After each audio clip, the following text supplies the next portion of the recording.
జగన్ కి సంబంధించినంత వరకు పవన్ కళ్యాణ్ అంటే 3 పెళ్లిళ్ళు 2 విడాకులు.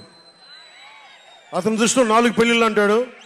మరి 4వ పెళ్ళం ఎవరో తెలియదు, జగన్ ఏమో నాకు తెలియదు. మరి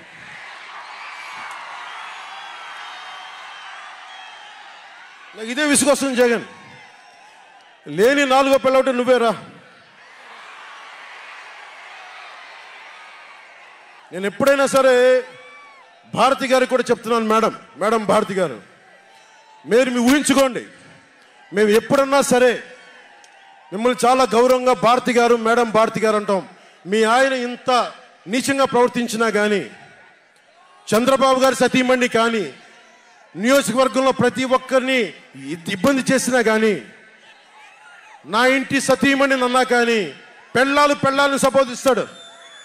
ఆ మాట మిమ్మల్ని అంటే ఎలా ఉంటుంది భారతి గారు, ఆలోచించండి ఒకసారి. నాకు తెలుగు వచ్చు, నేను పెద్ద ఇంగ్లీష్ మీడియం చదువుకున్న వ్యక్తిని కాదు, నాకు చాలా భాష వచ్చు, కానీ సంస్కారంగా ఉండదని మాట్లాడినంతే.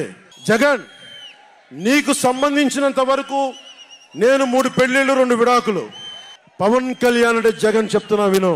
పవన్ కళ్యాణ్ అంటే ఆంధ్రప్రదేశ్ ప్రజల భవిష్యత్తు.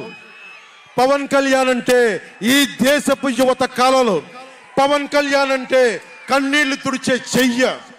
పవన్ కళ్యాణ్ అంటే అర్ధరాత్రి పరిగెత్తుకుంటా వచ్చి ప్రాణాపాయంలో ఉన్న 108 అంబులెన్స్. పవన్ కళ్యాణ్ అంటే ఆడబిడ్డలకి రక్షణగా ఉండి చేతికి కట్టే రాఖీ.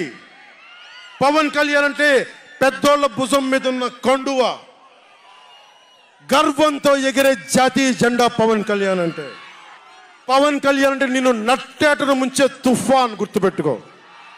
నిన్ను అధాపాతాళానికి తొక్కే వామనుడి పాదం పవన్ కళ్యాణ్ అంటే గుర్తుపెట్టుకో.